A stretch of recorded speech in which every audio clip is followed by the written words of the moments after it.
Welcome to Riseville, where underdogs rise, justice wins, and every story reminds you, no one stays powerless forever. If you love courtroom twists, neighborhood drama, and real-feeling battles for what's right, you're in the right place now. Let's dive in. ****. The HOA president just called the cops on me claiming I'm trespassing on my own ranch where Victoria Peterson gifted my 2-acre lake to her son Tyler, who installed an official sign and then had me arrested when I protested, telling officers I was dangerously keeping community kids from using the lake they supposedly deserved. Because this woman truly believes she rules our entire neighborhood and can simply snatch up whatever catches her fancy. But what she doesn't realize is there's a part of me she's never met. And believe me, that secret is about to flip her universe upside down, because you're about to witness the ultimate HOA Karen takedown caught on video. So drop a comment telling me what country you're watching from, because I'm dying to see how far this madness travels. One gorgeous Monday morning, I rolled out of bed ready to cast a fishing line like I always do, only to step onto my porch and freeze at the sight before me. A massive, oakwood sign as big as my front door had sprouted next to my lake's edge, its letters raised in gold paint screaming, "Tyler Peterson Memorial Lake. Gift from HOA President Vicki Peterson to the community," with a cartoon of a boy swimming beneath in tiny print declaring dedicated to our future generation, open to all community children. And I just stood there gripping my steaming coffee mug, brain locked on the idea that somebody had basically donated my lake to the public. And by the way, isn't Tyler still alive? So why the memorial? Suddenly my thoughts were shattered by loud laughter as Tyler himself stood on the lake shore, phone out, live streaming and practically yelling, "Yo guys, welcome to Tyler's Lake. Mom just gifted me this whole lake for my birthday, 2 whole acres of private water. Who's coming to my pool party this weekend?" While comments poured in like a digital flood. "Oh my god, so lucky, your mom rocks. Can I come swim?" And as Tyler kept bragging, saying, "Yeah, my mom is the HOA president here. She basically controls everything." The thing that floored me wasn't only his cocky vibe, but the genuine belief in his eyes that his mom's HOA title somehow gave him royal powers, making me wonder how many twisted tales Vicki had fed him about her authority. Whether she'd filled his head with stories that HOA presidents were like small-town mayors who ruled with an iron fist, or if this was just the byproduct of a kid raised being told he was special and entitled to everything he wanted. Because either way, it was obvious Tyler didn't grasp property rights, community rules, or even basic courtesy, since there he was live streaming from my private land like he owned it, totally clueless how wildly inappropriate that was. And then he piped up. "Mom said the old guy who used to live here was selfish, hogging this beautiful lake. So she liberated it for the community, and now I'm basically the lake manager." So I walked over calmly and said, "Tyler, I need you and your mom to get that sign off my property right now."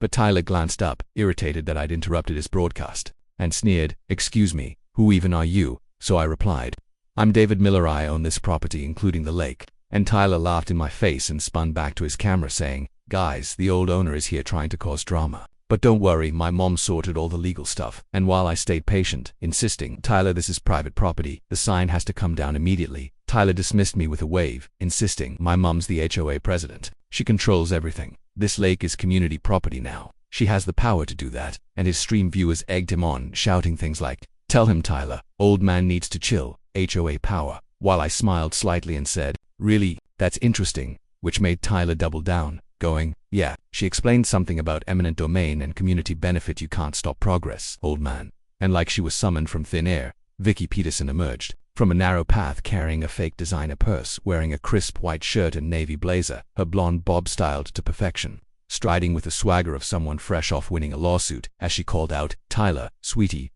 that's happening?" Her voice dripping sugar but her gaze razor sharp, and Tyler blurted, "Mom, this guy wants me to take our sign down." So Vicki swiveled to me with a sparkling fake business smile and chirped, "Oh David, good morning. I trust you slept well. I'd actually planned to come speak with you today about removing this illegal sign from my property." But Vicki's grin never faltered as she smoothly pivoted. "Oh, David, I think there's been a misunderstanding. This isn't about taking things down. It's about our amazing new community lake access project," gesturing to the sign like a Vanna White showcase, explaining, "See, after a lot of careful thought and HOA board consultation, we've concluded that a beautiful natural resource like this lake shouldn't be hoarded by one person. Think about all the local kids who'd benefit from clean water and time in nature."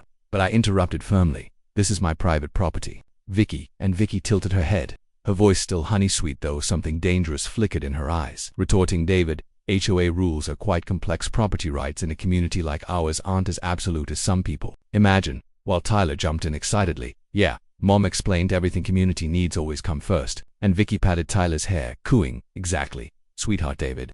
I'm confident once you understand the legal framework and the greater good, you'll see this is the right move." but I stared directly into Vicky's eyes with a faint, mysterious grin and said, I know HOA rules very well, Vicky, probably better than you think.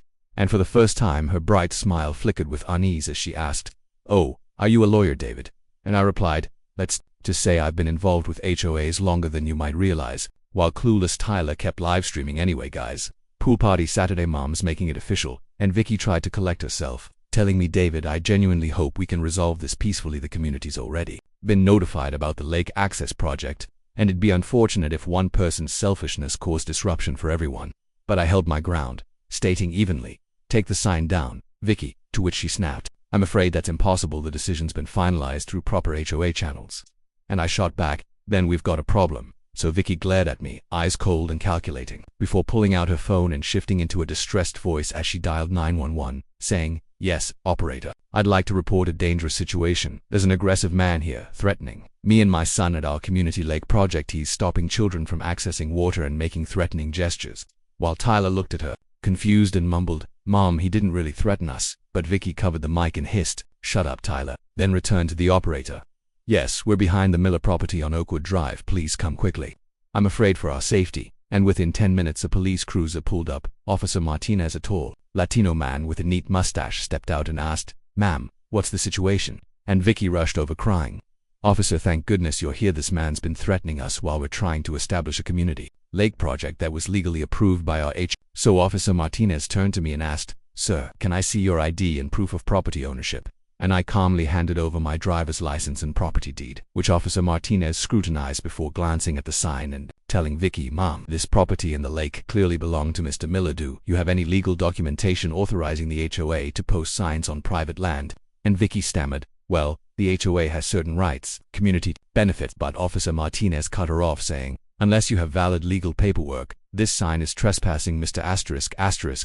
Miller is well within his rights to demand its removal. So once the cops left, Vicky was seething beside her car, her face red, while Tyler shut down his live stream and stared at his mom, and Vicky growled, This isn't over, David. You have no clue who you're dealing with. I run this neighborhood, and I have ways of making life extremely difficult for anyone who refuses to cooperate. As Tyler muttered, Mom, maybe we should just get in the car. So I watched them speed off, leaving the sign still standing because Vicky was too furious to touch it, and I took it down myself and chucked it into my garage, thinking as Vicky's SUV disappeared down the road, she's made the biggest mistake of her life. If she wants to play dirty with HOA rules and neighborhood power, let's see how she deals with someone who actually knows the game.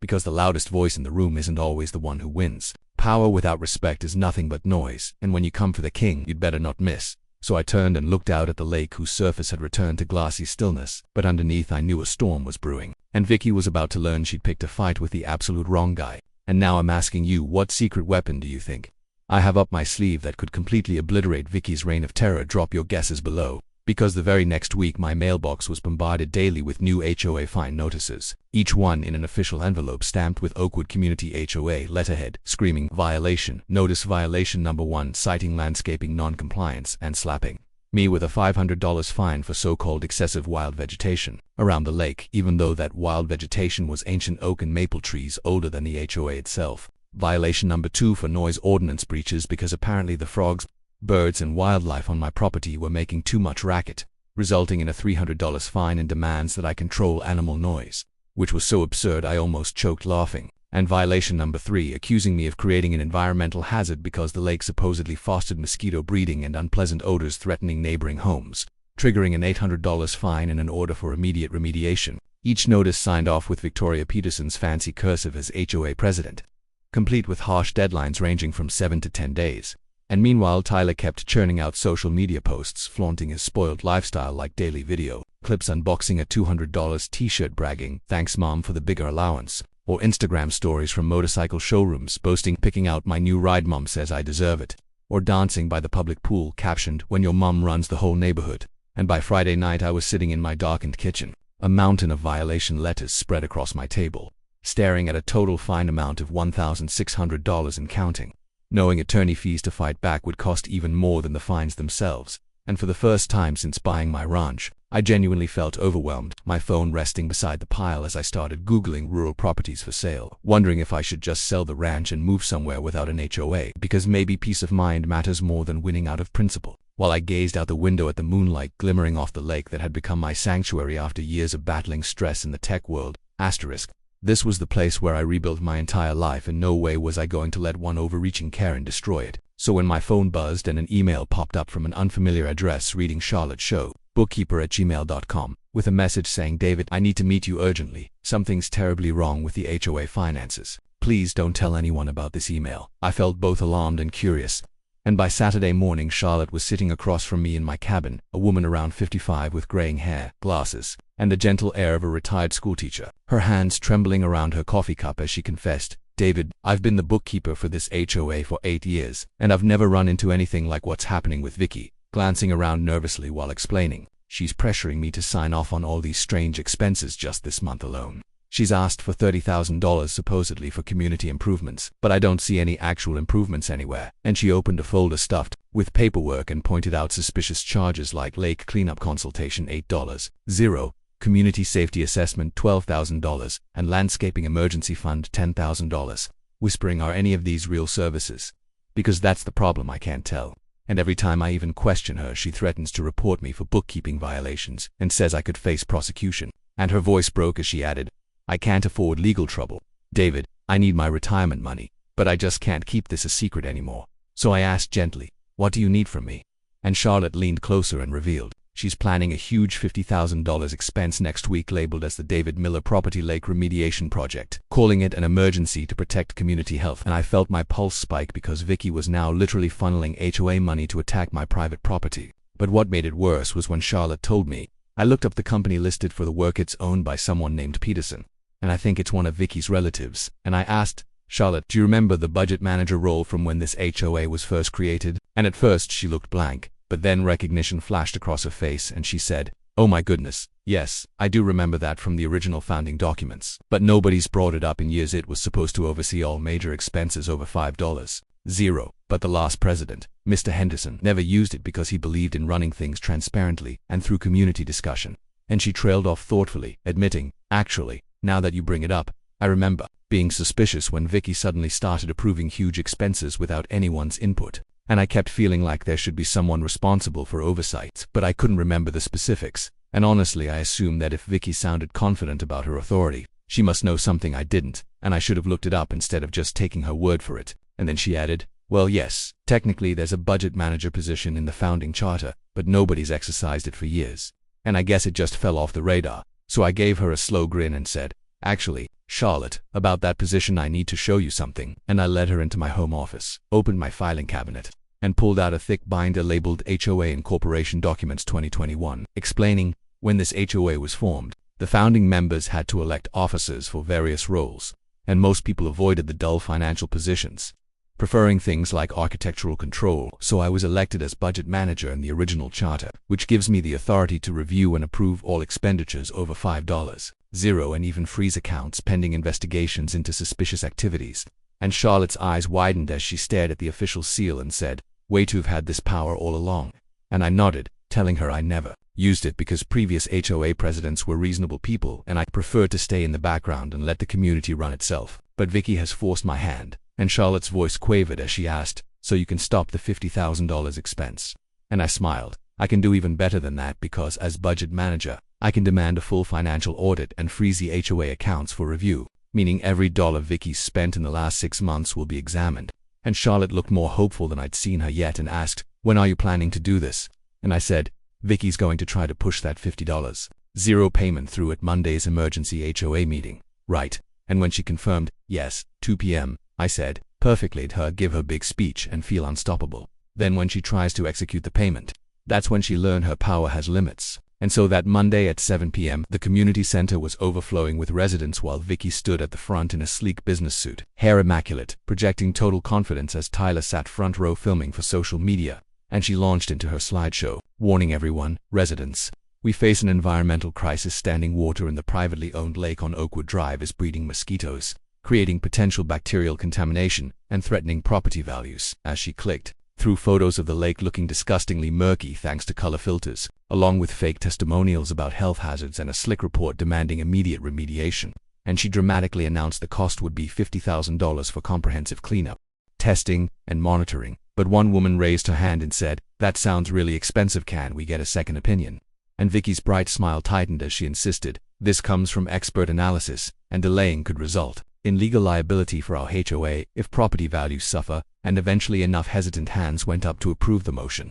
So Vicky turned to Charlotte and said sweetly, Charlotte, please process the payment immediately. And Charlotte, looking like a deer in headlights, stammered, I'll submit the transfer now, while Vicky whipped out her phone to call Peterson Environmental Solutions right then and there to prove she was handling business.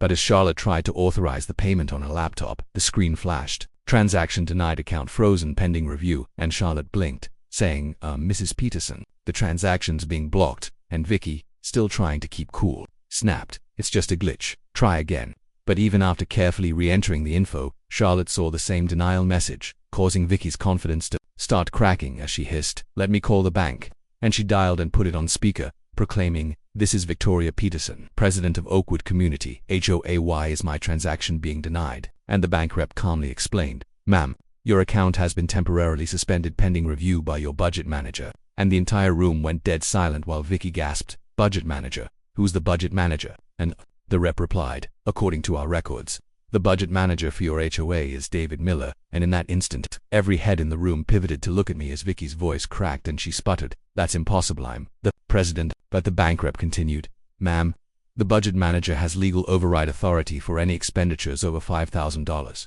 And Mr. Miller filed an official request for account review due to potential irregularities. And Tyler stood up, panic flashing across his face as he stammered, Mom, what's going on? But Vicky tried to bluff, shouting, this is sabotage. David Miller has no real power in this HOA. And I rose slowly, pulled out my official papers, and said, actually, Vicky, I've been the budget manager since this HOA was founded. I just never needed to exercise that authority until now. And the room exploded into murmurs as residents, who'd just voted for the $50,000 expense, started looking worried, with one neighbor demanding, David, how long have you had this authority? And I answered, since 2021, it's all public record. And Vicky flailed, shouting, this is a setup. He's just trying to block vital environmental work. But I countered calmly, actually, I'm preventing what looks an awful lot like embezzlement. Charlotte, would you please share who owns Peterson Environmental Solutions? And Charlotte cleared her throat and said, it's owned by Victoria Peterson's brother-in-law. And the silence that followed felt like a bomb dropping as another neighbor snapped. So Vicky was about to pay $50,000 to her own family. And Vicky stammered, no, it was a competitive bid. We got multiple quotes. And voices rose around her yelling, show us the other bids then, Vicky. But she couldn't produce a single document because the other bids didn't exist. And Tyler tugged at her sleeve, whispering, Mom, I don't get it. But Vicky snapped, go wait in the car. And for the first time, the whole neighborhood saw her composure crumble, the mask slipping to reveal who she really was. So I addressed the room evenly and declared, I'll be conducting a full audit of every HOA expense over the past 6 months. Any legitimate payments will be honored, but anything shady will be reported to the authorities. As Vicky frantically tried to gather her materials, declaring, this meeting is over. But I calmly overrode her, saying, actually, Vicky, as budget manager, I'm calling for an emergency vote of no confidence in the current HOA president. And a neighbor immediately yelled, I second that motion. And voices all around me chorused, I vote yes, no confidence, remove her. And Vicky practically sprinted from the room screaming, this is illegal, I'll sue all of you, while Tyler followed her out looking completely shell-shocked. And as the meeting ended, Charlotte came over to me and asked, David, what happens next? And I smiled, saying, now Charlotte, we follow the money, every single transaction, every so-called expense, every dime Vicky moved around. Because sometimes the quietest person in the room is the one running the whole game. Power used selfishly always boomerangs back. And if you're going to play with fire, don't be shocked when you get burned. So I gazed out the window as Vicky's car sped off into the darkness, thinking she was about to discover that trying to play chess with someone who knows all the rules is a losing strategy. While Charlotte finally smiled for the first time in months and asked, should I prepare the financial records for the audit? And I told her yes, and this time, you don't have to worry about anyone threatening your job for simply doing the right thing. And now I'm asking all of you, how much money do you think Vicky actually embezzled and where did it go? Drop your craziest guesses below because the closest one might just get pinned. And meanwhile, the very next week Vicky was in full meltdown mode, secretly summoning Charlotte to the HOA office at 6 in the morning for an emergency meeting, proving just how desperate she'd become to salvage the empire she thought she controlled. Asterisk Charlotte, we have to fix this right now, Vicky snapped, her voice stripped of the sugary politeness she usually reserved for public appearances, leaving only raw desperation and thinly veiled panic as she insisted that money was donated to charity, which is a perfectly legitimate use of HOA funds. While Charlotte sat across from her, visibly anxious, hands clenched tight in her lap as she stammered, "Mrs. Peterson, I don't understand what you're saying." And Vicky barreled on, "The $30,000 from recent months, it all went to our community charity fund called the Green Community Fund. So anyone claiming otherwise is lying." And she yanked out a stack of hastily printed paperwork, the ink still practically wet, pointing at a document labeled Official Charity Registration as she declared, "All the expenditures were charitable donations meant to benefit our entire neighborhood." But Charlotte examined the paperwork with growing apprehension, noting these papers look brand new, and the registration date is from last week. "I don't recall processing any charity donations through our accounting system," which caused Vicky's eyes to flare dangerously as the last mask of civility vanished, and she threatened, "Charlotte, are you questioning my integrity? Because I should remind you that bookkeeping errors can result in serious legal trouble, and failing to properly categorize transactions could be seen as negligence or worse," leaving Charlotte shrinking into her chair, whispering, "No, Mrs. Peterson, I just want to make sure everything's correct for proper accounting," prompting Vicky to snap, "Good. Then I need you to update all the financial records right now to classify these transactions as community outreach, and if anyone asks, you'll tell them these donations have been part of our outreach program for months, understand?" While the threat hung in the air like a blade.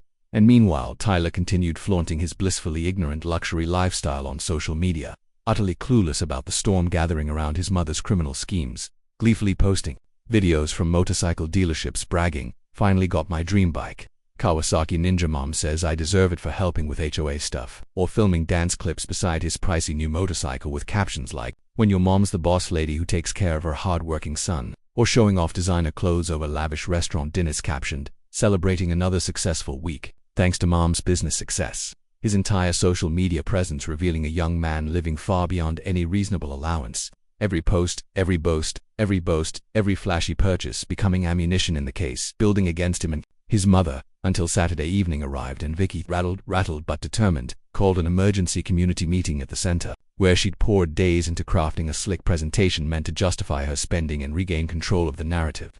Though her frantic energy betrayed the reality that this was her last shot to cling to power and avoid criminal charges, and she stepped up to the podium in her sharp business attire, Tyler filming in the front row, announcing, "Fellow neighbors, I want to address the completely false and defamatory accusations made against your dedicated HOA leadership." But the room radiated tension and suspicion after Monday's explosive revelations about the frozen bank accounts, with many residents sitting stiffly, arms folded, no longer inclined to give Vicky the benefit of the doubt, as she declared, "These expenditures were absolutely not personal spending. They were donations to our community charity, the Green Community Fund, which I personally established to benefit our neighborhood children and environmental projects." While behind her, a hastily produced slide appeared reading Green Community Fund, making our neighborhood better, but the presentation, though glossy, couldn't hide how rushed it was, and she rambled on. "This charity focuses on environmental improvements, youth programs, and beautification projects, and every dollar has gone toward these noble goals."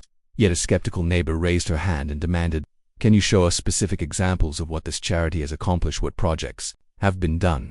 And Vicky, voice tight, insisted, "Of course we've funded environmental consultations, community safety assessments, and youth development programs all across our neighborhood." But another resident shot back, "Where exactly and when? I'm here every day and I've never seen any of these activities," forcing Vicky to deflect, saying, "Many of our efforts are behind the scenes.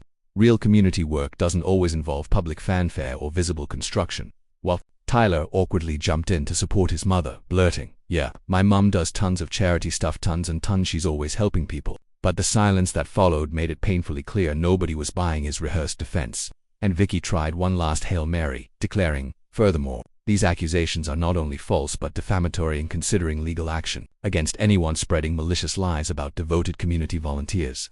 But the room remained unimpressed as another neighbor rose to speak, her voice firm. "Vicky, we want proof, bank statements, receipts, evidence that this charity actually did anything with our money. We have a right to know how our HOA funds are spent. That's our money." And as tension simmered higher, Vicky's panic became palpable until I stood up from the back, holding my laptop and a thick folder of documents, saying, "Actually, I've been investigating all these claims. Would everyone like to see what I discovered?" And Vicky's face blanched, her expensive makeup unable to hide her fear as she hissed, "David, this is completely inappropriate and possibly illegal. You have no authority to investigate anything." But I turned calmly to Charlotte and asked, "Charlotte, would you help me connect my laptop to the projector?" And though she still trembled from weeks of stress and intimidation, she stepped forward as I explained, "I've been working with a forensic accountant friend all week, reviewing every transaction, and the evidence is rock solid." Then I projected the first slide showing the Green Community Fund's official registration documents, revealing this charity was only registered last Tuesday, exactly 4 days after our previous meeting when the HOA bank account was frozen, and it has no operational history, no board members except Victoria Peterson, and no documented charitable work, prompting angry murmurs from the crowd. And when Vicky tried to protest, insisting the registration date means nothing, charities can operate informally beforehand, I clicked to the next slide, revealing the complete bank transaction history, declaring, let's look at where the HOA's money really went. And the screen lit up with line-by-line evidence showing $5,000 to Tyler Peterson labeled Educational Support Services, $3,000 for Community Youth Liaison, Consulting, $8,000 to Peterson Environmental for so-called lake consultation fees, $4,000 to VIP Catering owned by Vicky's sister, and $10,000 to a community improvement fund which was actually Vicky's personal bank account, sending the room into uproar as neighbors shouted she paid her own son. And this is theft, while Tyler looked utterly bewildered, stammering, "Mom, what's happening? You told me that money was my allowance for helping you with HOA work," and Vicky hissed, "Tyler, shut up right now." But the damage was irreversible because Tyler had just admitted in front of the entire community that he'd been pocketing HOA money, and I continued methodically saying, "But wait, there's more," as I projected Tyler's own social media posts onto the screen, displaying his $18,000 Kawasaki motorcycle with the caption, "Thanks Mom for the bonus money. This bike costs more than most people earn in months," along with a video of him counting stacks of cash and boasting, "Mom gave me $5,000 just because she's awesome. Being the HOA president's son definitely has its perks." Plus countless flashy dance videos in designer clothes captioned, "When your mom runs the whole neighborhood and hooks you up with everything designer," proving that Tyler had documented everything himself online, while the financial records confirmed he'd received at least $18,000 in HOA funds in 6 months. And Tyler, now panicking, blurted out, "I didn't know it was stolen. Mom told me she made that money from being a successful businesswoman, and that HOA presidents get paid for managing communities."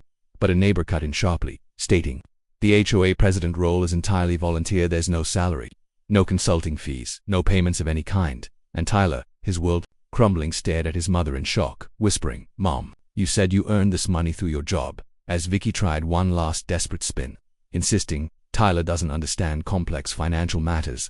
But another resident countered coldly, "So your adult son thinks stealing community money is a legitimate business operation," leaving Tyler slumped in his seat, eyes filling with realization as he choked out, "Oh my God, Mom, where did the money really come from? Did you steal it?" While I pressed on, presenting fake invoices from Peterson Environmental, a company existing only on paper with no actual work performed, the community improvements that never happened, and the youth programs that were nothing but cash flowing to Tyler, concluding every single dollar is traceable through bank records, with Victoria Peterson's signature all over it. And what made it all the more infuriating was how calculated and deliberate the entire scheme had been, proving beyond doubt that sometimes the real sharks wear pearls and blazers. The receipts always tell the story, and if you build a house of lies, don't act surprised when the truth blows the door off the hinges. Asterisk, this wasn't someone who made a few poor choices in a moment of weakness. This was premeditated fraud from day one. Vicky had studied our HOA bylaws like a playbook, hunted for every loophole she could weaponize, then built a fake infrastructure of businesses, forged documents, and a web of family willing to benefit from her scheme. And though the Green Community Fund seemed like a rushed excuse, she had actually filed official paperwork, designed a slick website, and created marketing materials to give her embezzlement the shine of legitimacy, investing months into crafting the illusion of legality while she looted the HOA treasury and stood at every meeting preaching values and fiscal responsibility like a wolf in pearls.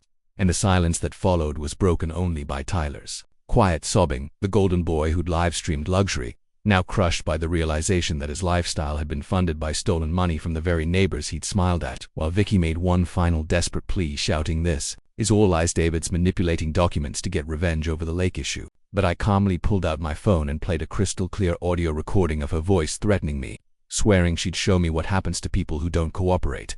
And that was it, the final crack that shattered any support she had left, as a neighbor stood up, voice shaking with anger, and said, "I move for immediate removal of Victoria Peterson as HOA president and referral to police for criminal investigation," followed by unanimous voices shouting "seconded," and every single hand in the room went up except Vicky's and Tyler Sintil. Tyler, shaking and crying, stood and whispered, "Mom, I need to go home. I feel sick," and he walked away, broken, while Vicky chased after him pleading, "Tyler, wait, it's not what it looks like." But he didn't look back. And as residents gathered to discuss next steps, Charlotte approached me, asking through tears, "What will happen to Tyler?" He really didn't know, and I replied, He'll face consequences, but the real criminal here is Vicky. And through the window we saw her still in the parking lot, likely calling lawyers or plotting her next move. And I warned, cornered, animals are dangerous, this isn't over. And I was right. Because the next morning I woke to sirens screaming down the street toward the community center, where Vicky had barricaded herself inside the HOA office with Tyler. Surrounded by boxes of files she was now desperately shredding, and when I arrived, Officer Martinez told me, "She's accusing you of fraud and harassment. She wants you arrested." And Vicky burst out disheveled and unrecognizable, shrieking, "Arrest him. He's been stalking me and fabricating evidence," as Tyler stood behind her ashamed and silent. And when the officer asked for documentation of my authority, I pulled out my official appointment as budget manager, elected in 2021 and properly registered with the bank and state. And as the officer examined the notarized papers, Vicky panicked, yelling, "That's impossible. I would have known." And I told her, "You would have if you'd bothered to read the governing documents before pretending you had absolute power." And with the community watching, I calmly explained that I had full legal oversight over all HOA expenditures above $5,000, and that every action I'd taken was within my rights. While Tyler asked, crushed, "Mom, you didn't know about this position?" And she snapped, "Tyler, shut up." To which the officer responded, "Ma'am, don't yell at your son." And when asked what I'd found, I explained that Vicky had siphoned over $65,000 through fake charities, family invoices, and payments to her son for work that never existed. And when Charlotte bravely confirmed that Vicky had threatened her with prosecution for asking questions, Vicky completely unraveled, screaming, "This is a conspiracy. David wants my job." While I added that I had receipts, audio recordings, bank records, and signatures to back every claim. And when I revealed she'd offered to pay the money back, the officer asked, "So you admit there's money to repay?" And Vicky stumbled, caught in her own words, while Tyler cried, "Mom, I believed why I thought HOA presidents got paid." And Vicky tried one last lie, claiming I broke into her home, but Charlotte stepped in, saying every document he'd received was through legal process. And as I confirmed, everything was acquired lawfully and filed under the authority of the budget manager. The officer stepped forward, handcuffs out, and said, "Victoria Peterson, you are under arrest for embezzlement, filing false police reports, and conspiracy to commit fraud. You have the right to remain silent." And as the cuffs snapped around her wrists, Vicky collapsed into sobs, wailing, "I did this for the community. David ruined everything," while Tyler whispered, "Mom, I'm sorry." And neighbors watched in stunned silence as the woman who terrorized them for months was led away in disgrace. And one asked me, "David, what happens now?" And I replied, "Now we rebuild." And when they asked if I'd run for HOA president, I looked around at these people, once strangers, now united, and said, "If the community wants me to serve, I will. But this time, we'll do it right, with transparency, accountability, and respect." And Tyler approached quietly, asking, "Mr. Miller, what happens to me?" And I said, "You'll face consequences. But you were manipulated by someone you trusted. You'll make things right." And when he asked if he'd have to pay back the money, I nodded, "Yes, but there are options, payment plans, community service. The goal isn't to ruin you, Tyler. It's to restore what was taken." And Charlotte smiled at me with tears in her eyes, asking, "Should I begin next year's budget?" And I said, "Yes, Charlotte. And this time, every dollar will be accounted for." And as the police cars disappeared into the distance, I stood with neighbors, no longer strangers, ready to build something better. And 3 months later, the lake was calm again, and every Saturday I now host a community coffee where residents discuss HOA business informally, while Tyler sold his motorcycle, moved in with his dad, and started volunteering quieter now. Rebuilding trust one step at a time. Man, Vicky received 8 months in prison plus restitution. Her house is for sale, and she never returned to leadership, while Charlotte now serves as head financial officer, empowered and respected. And I've discovered something surprising, that being part of a community isn't a burden when it's honest, it's a privilege. And when people have a voice, amazing things happen. And a new sign by the lake reads, "Miller Ranch Lake Community. Welcome by invitation." And sometimes we fish. Sometimes we just sit quietly as the water reflects the sky. And when Tyler visited last week, he asked, "Mr. Miller, why didn't you just move away when things got bad?" And I answered, "Because running from problems doesn't fix them. Sometimes you have to stand your ground, even when it's hard." And Tyler nodded, "I wish I'd learned that sooner." And I told him, "You're learning now, and that's what matters." And as the sun set over the lake, I realized this place had finally become what I hoped it would be the day I moved here. Peaceful, honest, and shared by people who respect one another. Because sometimes the quietest person in the room is running the whole show, and sometimes that's exactly who should be. If you've ever dealt with a power-hungry HOA Karen, share this story with them, because this is how it ends. Thanks for watching another Risefuel original. If you enjoyed this story, smash that like button, share it with someone who needs to hear it, and drop your thoughts in the comments. We read every one. And remember, true power isn't in revenge, It's in rising above. Asterisk subscribe and stay fueled for justice.